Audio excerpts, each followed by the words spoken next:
Hello, আসসালামু আলাইকুম। আমি শিখা। আমার চ্যানেল শিখা সমটেলসে আপনাদের সবাইকে স্বাগত জানিয়ে আরেকটি নতুন ব্লগ শুরু করছি। আশা করি আপনারা সবাই ভালো আছেন। এই ব্লগটা প্রায় ৮-৯ দিন আগে শ্যুট করা। বগুড়া যাওয়া থেকে শুরু করে বগুড়ায় থাকা অবস্থায় একটা ব্লগ শ্যুট করেছি। তো এটাই সেটা। ব্লগটা শ্যুট করতে পারলেও সময়ের অভাবে এডিট করা হয় নাই, তাই আপলোডও দেওয়া হয় নাই। তো আমাদের যাওয়ার সময় কিন্তু রোড বেশ ফাঁকা ছিল। প্রতিবারই কিন্তু কোথাও না কোথাও মোটামুটি জ্যামে পড়তে হয়। তো এবার খুব একটা জ্যাম ছিল না। তো আমার হাজব্যান্ডের অফিস ট্যুরও ছিল, যে কারণে ওনাকে বগুড়ায় নাচ গার্ডেনে নামিয়ে দিয়ে আমরা আপুর বাসায় চলে গিয়েছিলাম। এবার বাচ্চারা অনেক বেশি আনন্দে ছিল।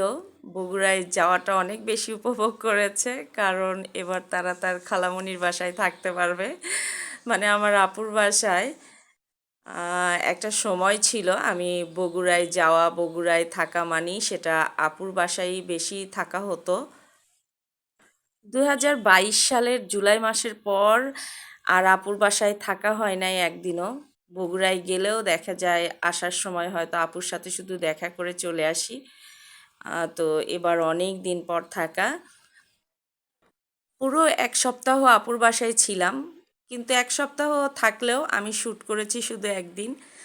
কারণ আমার কাছে মনে হচ্ছিল শ্যুট করতে গিয়ে আমি যে সময়টা নষ্ট করব, সেই সময়টা নষ্ট না করে আমি আপুর সঙ্গে সুন্দরভাবে কাটিয়ে দিতে চাচ্ছিলাম। আমার মা বাবা মারা যাবার পর আপু এবং দুলাভাই আমাকে যেভাবে সাপোর্ট দিয়েছিল, বলতে পারেন যে এই দুটো মানুষ ওই মুহূর্তে ওইভাবে আমাকে সাপোর্ট না দিলে আমি হয়তো কোথায় অবস্থান করতাম আমি নিজেও জানি না। বলতে পারেন আমার বাবা মায়ের জায়গাটা যদি দ্বিতীয়বার কাউকে দিতে পারি, সেটা হচ্ছে আমার মেজো আপু দুলাভাই। যদিও দুলাভাই আজকে নেই, দুলাভাই 2020 সালে মারা গেছে হঠাৎ করেই। তবে এই দুজন মানুষ যে শুধু আমার জন্য তা না, প্রতিটা মানুষের জন্যই নিবেদিত প্রাণ বলতে যেটা বোঝায় সেটা। আমার পরিবারের বাকি সদস্যরাও কিন্তু আমার জন্য অনেক কিছু করেছে, কিন্তু হয় না দু একজন মানুষ ব্যতিক্রমভাবে জীবনে সাপোর্ট দেয়। তো এই দুজন মানুষ সেই রকম। এখন সকালে বসে আপুর বাসায় নাস্তা করছি, আর একটু আগে যে কুমড়ো বড়াগুলো শুকোতে দিলাম দেখলেন, ওগুলো সব ঢাকায় নিয়ে আসবো। বড় আপু এবং আমি দুজনেই নেব। আমরা ঢাকায় কুমড়ো বড়া কিনি না। আমাদের এই শীতের সিজনে যে পরিমাণ বড়াটা লাগে সেটা আমরা বগুড়া থেকেই অর্ডার দিয়ে বানিয়ে নিয়ে আসি। মেজো আপুর পরিচিত আছে, ওনাকে বললেই উনি বানিয়ে দিয়ে যায় যত কেজিই লাগুক। আর এটা কুমড়ো বড়া নাম বললেও আমাদের এই যে বড়াটা, এটাতে কিন্তু কুমড়ো থাকে না, এটা শুধুই মাসের যে ডাল সেটা থেকেই করা বড়া। ও মেয়েকে নাস্তা করিয়ে আমিও নাস্তা করে নিলাম। আর এখন আমি কিছু কাপড় একটু গুছিয়ে নিচ্ছি যেগুলো শুকনো ছিল। বগুড়ায় প্রতিবার যে পরিমাণ শীত হয়, মানে প্রচণ্ড শীত, এবার ততটা শীত অনুভব হচ্ছিল না। মনে হচ্ছিল অনেকটাই নর্মাল। তবে বগুড়া শহরের তুলনায় গ্রামের দিকে অবশ্য শীত একটু বেশি। তো এবার আর গ্রামের বাড়িতে থাকা হয় নাই, শুধু এক রাত ছিলাম। তো আসার আগের দিনের রাতে গিয়েছি, পরদিনে দুপুরেই চলে এসেছি। এবার আপুর বাসাটাও পুরোটা গুছানো নেই, আপুর বাসার কাজ চলছে কনস্ট্রাকশনের। তো যে কারণেই কিছুটা গুছিয়ে গেছে। তো যাই হোক, থাকার উপযুক্ত করে নিয়েছে আর কি কোনো রকমে। এখনও কাজ চলছে, আরও অনেক কাজ বাকি আছে। মানে কোনো একটা রুমের যে ফার্নিচার ঠিকঠাক মতো একটা রুমে গুছানো থাকবে তা নেই। বিভিন্ন রুমের ফার্নিচার বিভিন্ন দিকে ছড়ানো ছিটানো আছে। আর আজকে আমাদের হাঁস খাওয়া হবে। তো হাঁসটাকে মাটির চুলাতে রান্না করবে। তো এটা আমার ভাগ্নে বউ, ও হাঁস পুড়ে নিচ্ছে। আর আমার ছোট মেয়ে গোসল করে সে রোদে বসে বসে হাঁস রান্না দেখছে। এই তো মাটির চুলাতে হাঁস রান্না হবে। আর অন্য আরও টুকিটাকি রান্না হবে, তো সেটা ভিতরে গ্যাসের চুলায় করবে। আমাদের ৩ বোনের মধ্যে মেজো আপুর রান্না সব থেকে বেশি মজা হয়। তবে আমার ভাগ্নে বউয়ের রান্নাও কিন্তু অনেকটাই মেজো আপুর মতোই হয়েছে, ও আপুর কাছ থেকে শিখে নিয়েছে। আর এদিকে আমি একটা রান্না করব, সেটা হচ্ছে মগজ ভুনা।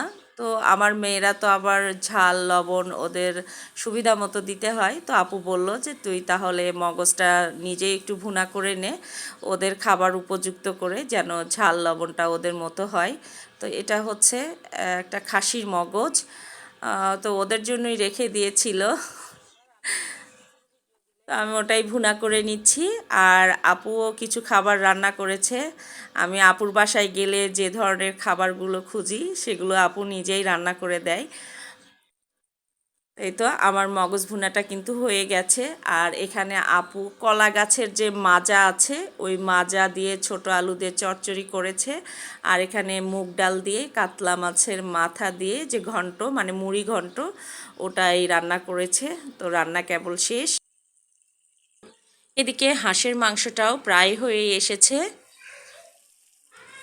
আসলে গ্যাসের চুলায় রান্না করা আর মাটির চুলাতে রান্না করা, মানে লাকড়ির চুলা যেটা, দুটার খাবারের টেস্ট কিন্তু সবসময় দুরকম হয়।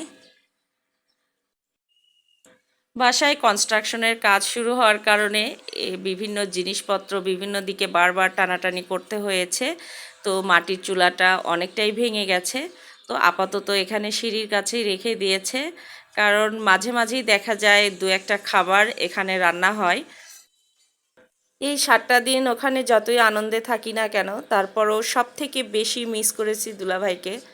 কারণ দুলাভাই এমন একটা মানুষ ছিল যে ওনার সম্পর্কে প্রশংসাই বলেন আর যেটাই বলেন সেটা আসলে মুখে প্রকাশ করে কখনো বোঝানো সম্ভব না। আজকে উনি যদি থাকতো তো প্রতিটা মুহূর্ত অন্যরকম অনুভব হতো। তো কী করব, আসলে আমাদের ভাগ্যটাই খারাপ। মাঝে মাঝে মনে হয় আমার ভাগ্যটা সব থেকে বেশি খারাপ, কারণ আমার জীবনে যে মানুষগুলোই খুব বেশি আমাকে আগলে রেখেছে সেই মানুষগুলোই মানে পৃথিবী থেকে দ্রুত চলে গেছে। তাই যতই বলি ফিরে তো আর পাবো না ওনাকে আমরা।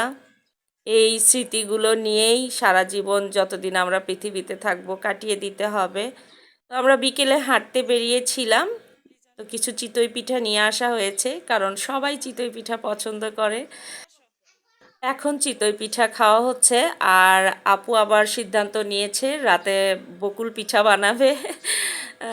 তো এখন না তো করতে পারি না, না করলেও সে বানাবে, কারণ এতদিন পর এসে থাকছি, মানে সে কত কিছু খাওয়াবে তার প্ল্যান। পিঠা খেতে খেতেই আপনাদের কাছ থেকে বিদায় নিয়ে নিচ্ছি। আজকের মতো ব্লগটা এখানেই শেষ করছি। আপনারা সবাই ভালো থাকবেন। নেক্সট ভিডিওতে আবারও কথা হবে ইনশাআল্লাহ। আল্লাহ হাফেজ।